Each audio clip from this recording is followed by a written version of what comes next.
Welcome, Ambassador. Thank you for having me, Sandra, coming from the UN. Usually I'm the only ambassador of Israel in a room, but here we have more than 1,000 ambassadors, so I'm honored to be here. Thank you very much, Pastor, Diana, Sandra, for having me.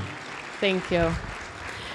Well, let's get into it. We were talking backstage. Pastor mentioned at the beginning of the summit, we have all been planning this summit in pencil, and our erasers have had to be used over time because the news has been changing so quick concerning Israel, the Middle East, Iran. But I want to back up a little bit and just, if you could tell our people, because I promise we're going to go from tragedy to triumph, but we do need to start at the beginning.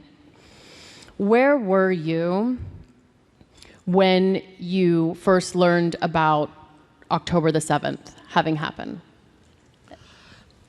I was at home with my family, like most Israelis. Chag Sukkot, Feast of Tabernacles, a beautiful holiday. We had a very large feast with the extended family the night before, and I was caught by surprise. And I was, back then, member of the subcommittee of intelligence in the Knesset, in the parliament, which is the most important subcommittee in the House, and we know everything. And I was shocked. I was shocked because we had no clue. We were caught by surprise. My son, Aviad, was in the military. He was home that weekend, so immediately grabbed his weapon, he took his bag, and he found a way to go south. And I felt that I wanted to join him at a reserve, but I'm too old for that. And I'm serving in other ways. But we were caught by surprise. And you know, I remember as a child when I read the story about Yom Kippur War in 1973. And I asked myself, how can it happen to us? And here, 50 years after, it happened to us. So it took us, you know, a few days to come back, push back the enemy. And we are still in a war. We still have the hostages, 50 hostages. But thank God, look where we are today. We're in a different place. Exactly. And where were you, same question, when you found out that Israel had successfully struck Iran? So I was at the UN in New York. I cannot tell you what I knew or what I didn't know, but this time we knew exactly what we are doing. And I can tell you that yes, we should. That's worth clapping for. And we are grateful for the intelligence teams, for the pilots. By the way, we had 25 female pilots attacking Iran. And I think, you know, we proved our capabilities, our strengths, and we sent a very strong message to the entire region that Israel is strong. Yeah. After October 7th, some of our enemies thought that that's it, you know, that's the end of Israel. But I think after what we did in Lebanon, and after what we accomplished in Iran, today people know not to mess with Israel. Not to mess with Israel, absolutely. Well, I know that as an American, as a Christian, watching Israel attack Iran, especially for me, after hearing Pastor Hagee talk my whole life about the nuclear reactor in Iraq. I was less than 1 year old, and I was living that same history, had come full circle. So I felt like a party had started, but felt left out because I wanted America to join so badly. I know that for us, it was on a Saturday night. I was sitting watching TV with my husband, and I screamed so loud, and he said, "What is the matter with you?" I said, "We did it." And he said, "What?" I said, "We just bombed Iran." So I think you were sleeping, or maybe you had some knowledge and you were awake. Oh, you were in America. What am I talking about? You were here. So tell me, what did you do when you found out that we actually did it? That we actually we were late, but we got there. I was not sleeping the night before or the night after. But I can tell you that you know, in the book of Exodus, you read about Nachshon ben Aminadav. He was the first one to jump into the Red Sea and cross the Red Sea. So Israel was the Nachshon ben Aminadav.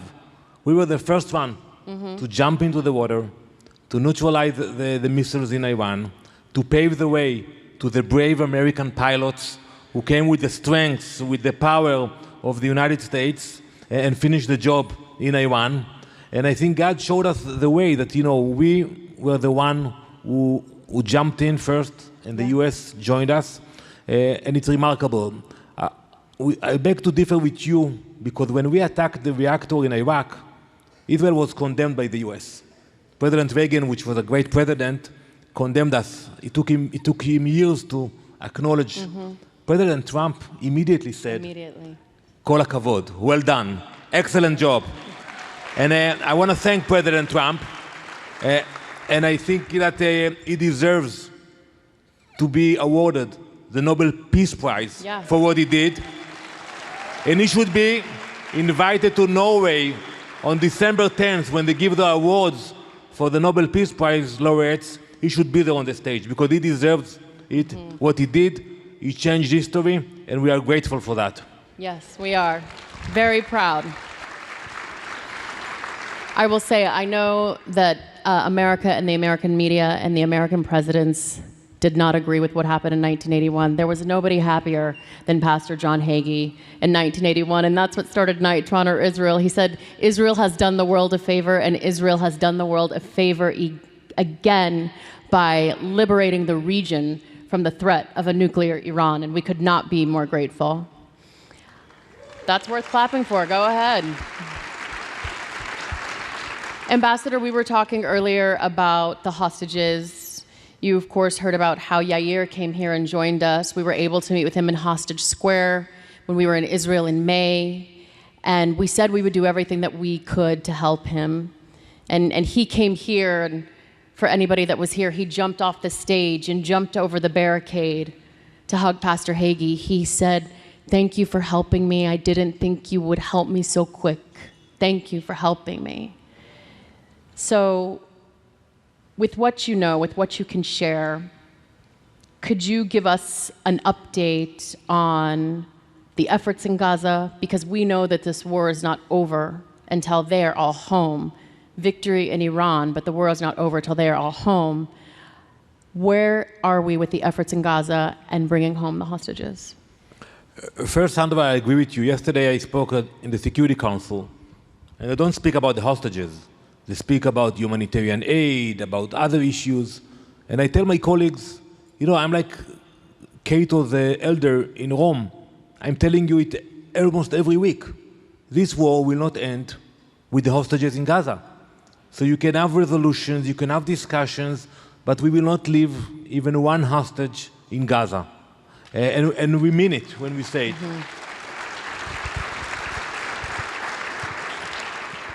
There is a proposal on the table. President Trump made it public. Everything he makes public very fast, you know that. So I'm just quoting what he said an hour ago. There is a proposal on the table for a ceasefire which will allow us to receive not all of the hostages, but many of them. Israel said yes. And we are still waiting for Hamas. And it's a painful proposal because we are releasing murderers, but we are willing to do that in order to bring back more hostages. I hope that in the next few days we will see it happening. Prime Minister Netanyahu is scheduled to come here to DC on Sunday. Actually, it will be his third visit in 6 months. It speaks volume. It shows the strength of the bond between Israel and the U.S., that the leader of Israel is coming to the U.S. 3 times. And I was there, the way it's being received. It's a real bond. It's a real partnership. And I think today when I walk at the UN, I'm very proud of that because I know that I'm not by myself. I have the support of the American people. Yes. I have the support of the administration. And I think today, both Israel and the US in a stronger position before the attack against Iran. Because even for President Trump, the leadership he demonstrated, today he can actually come and deal with other crises around the world. And I think what he did was not for Israel, What he did was for the American people, for the United States, and I think today it's clear. And for the free world. And I know that as an American, when I say that it's nice to see a negotiation when you say you have 60 days and on 61 there's hell to pay, it's refreshing. It's refreshing. It's refreshing when we stop rewarding bad behavior and know that we stand shoulder to shoulder with the Jewish state and her people. I was talking to my friend earlier today. We were talking about the Abraham Accords and the magnitude that those agreements have had in reshaping the region through diplomacy.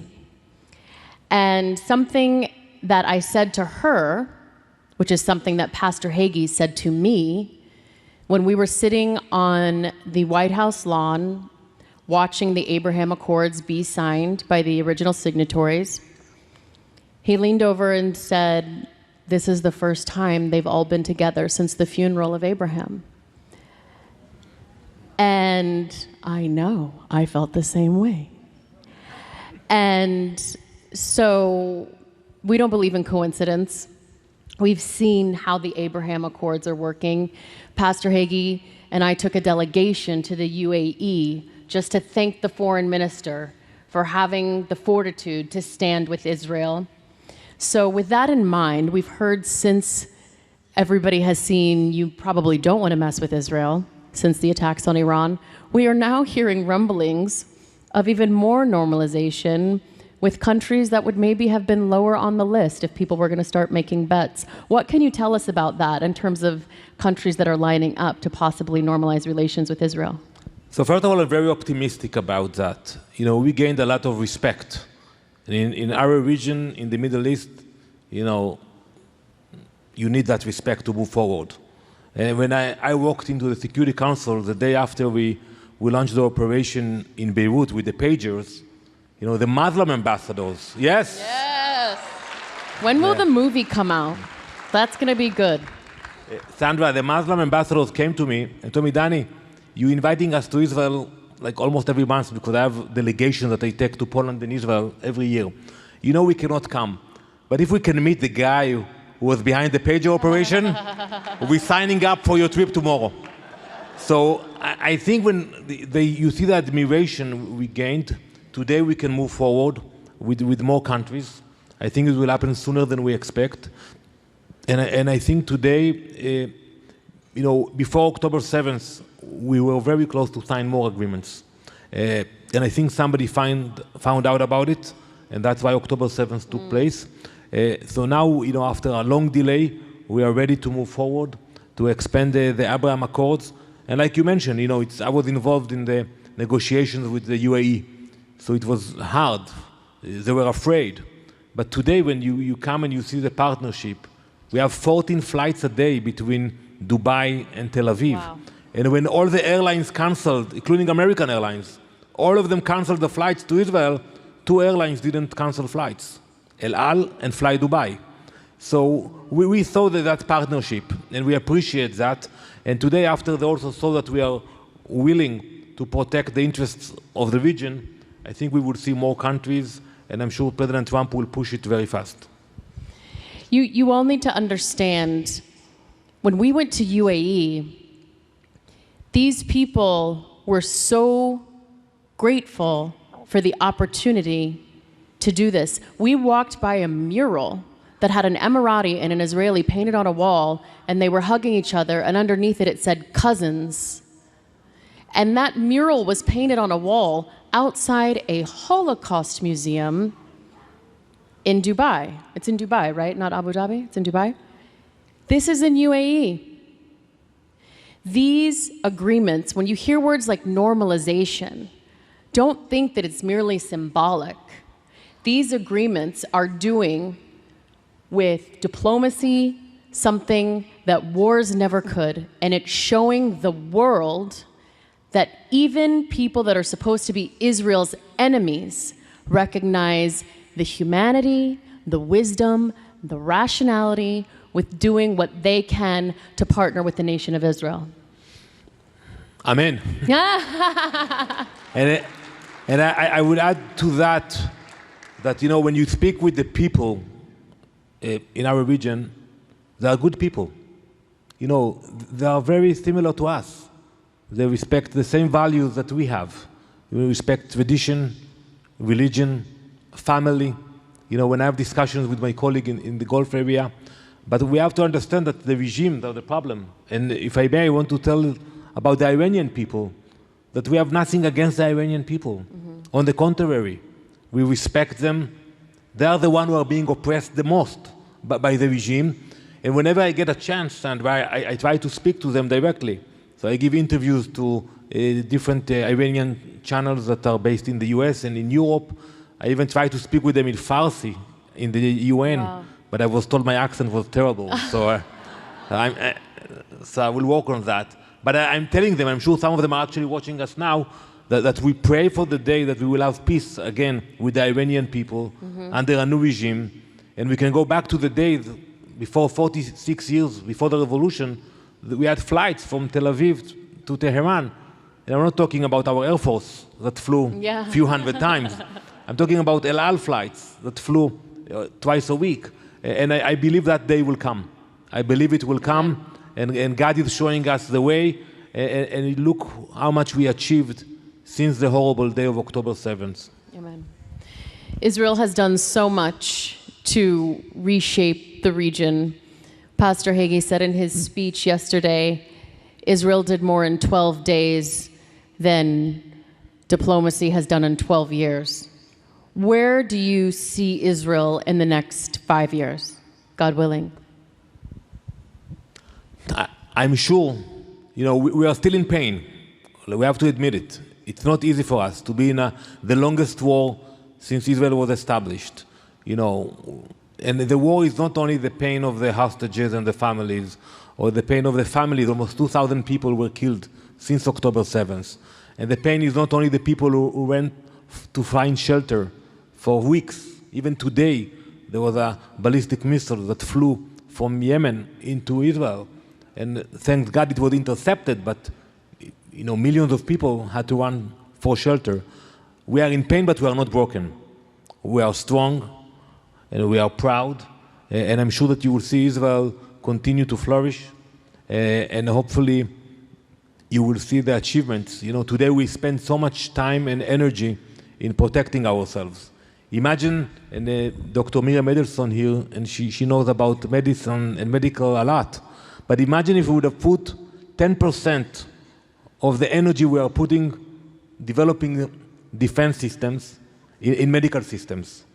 Just imagine, we put all of our energy, the best minds, the best people of Israel, we put them to develop defense system. So I hope that in 5 years we will be in a place that we will still have to protect ourselves, but we can also allocate some of the resources to help the world and to be light to the nations. God willing, always a light to the nations. We saw in your intro video, you have spent a lot of time at the UN. What has surprised you the most about your time there at the United Nations? Well, first, as you know, I'm the only one and probably the last one who came back to the UN. Usually, after you finish your term, you say, Baruch Hashem, thanks God, and you go back to Israel. And that's what we did. Me and my wife, Tali, and our kids, we finished a very successful term. We accomplished a lot with Ambassador Nikki Haley. She was a great ambassador. We did great things together. And I thought that's it. I will come back to New York only to visit friends. But then October 7th happened. And when the Prime Minister asked me to come again, I told him that here I am, in any, like my friend Dr. Bob said, in any. And then we relocated the family back to the UN. And I was surprised to see, because I thought that they would understand what happened to us. And when I walked into the UN, I was shocked that since October 7th until today, they were not able to pass one resolution condemning the atrocities of Hamas. And this organization was founded 80 years ago after the Holocaust in order to prevent the atrocities we saw on October 7th. And it didn't happen in the General Assembly. It didn't happen in the Security Council. And I tell them, listen, it is a stain. How can you speak about world peace and humanity when you cannot condemn what happened to us on October 7th? So, every day, it's very hard for me. I put my suit, my tie, I walk into this building, I look at all the flags, and I tell my staff, we have to fight. When you see all the flags at the UN, you see many flags, but you see only one flag with the Star of David. So we have to stand tall, and we have to wake up every morning and fight back, and to expose the hypocrisy of the UN. And I believe that together with the new administration, we are waiting for the US ambassador to arrive, Ambassador-elect Mike Waltz, and I'm sure that together we'll be able to push back and change this hostile place. Well, you are still serving. You are a soldier in a suit, no doubt. So thank you for answering the call. We continue at CUFI, even though we have the 12-day war and all of these other issues that we are concerned about and that we are watching. We don't take our foot off the gas on local issues, whether it's Holocaust education, the IRA definition to combat anti-Semitism, countering BDS, which we still don't have a federal law for in the United States of America, despite the fact that more than half the states in this nation have adopted some measure of anti-BDS legislation. So from your position, how do you see the global effort with BDS, of course, the effort to do with BDS, what bullets and bombs can do? It's the same kind of damage, the isolation, delegitimization, and destruction of the state of Israel. How do you see the state of that globally and efforts to counter it? Sandra, the last time we met, you and Pastor Hagee and Diana was in Auschwitz. We marched together in the March of the Living. And when you look back at the atrocities of the Holocaust, you understand that it didn't start with Auschwitz or the gas chambers. It started with words and thoughts. And today we see it coming back, not with actions yet, but the words are there. They see the rise of anti-Semitism in the US, the attacks, and even some of the leaders. I will not get into your politics, but some of your leaders in the United States are anti-Semites. We have to face it. And I expect you to stand up. Yeah. And I know you for many years that you know how to stand up. You know how to fight back. And I'm sure that if you will continue to do that, not to allow them to use the social media and get elected to higher positions, we have to stop it now. Because today, and we have many Jews here, many of my friends from Israel, my colleagues, Jews don't feel safe today when they walk in the streets of Paris. They don't feel safe today when they walk in the streets of New York City. They will not tell you, but they will put a hat to cover the yarmulke, or they will put the Star of David before they go on a Uber ride or a taxi. They will hide it. That's the reality today all around the world, 2025. So in order to stop it and to minimize it, we need to stand up, we need to speak up, and you need to call. If you see someone with an anti-Semite, call him an anti-Semite. So today I have a campaign, maybe CUFI will join me, but with a UN official by the name of Albanese, Rafaela Albanese. I don't know if you heard about her. You can look her up. She publishes anti-Semite reports under the logo of the UN. And I want to tell you that today we heard very strong messages from the administration that they are considering not to allowing her to come to the US, which is very important. Yeah. But I want you to pick your own Rafaela Albanese. If you see someone with anti-Semite, call it. Call it, expose it. That is so true. And we were talking, Rabbi and I, we were talking about sometimes we excuse it. They're crazy. They're doing it for attention.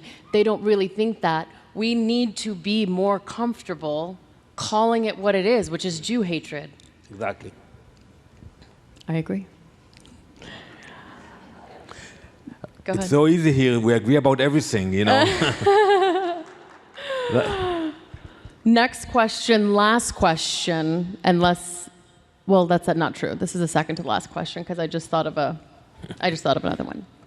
We talked about this before. He said I could do this, which tells you that he really likes us and that he's really comfortable here because he said that I could color outside the lines. But I promise to keep it respectful. But last question, something that we were talking about at the table, which is why I asked if I could talk about it here. We've seen the success in Iran. By the way, I love it when people say, Israel dragged us into a war. That's called partnership, friends. That's not finishing what they started. That was planned together. That's what standing shoulder to shoulder looks like. That was partnership.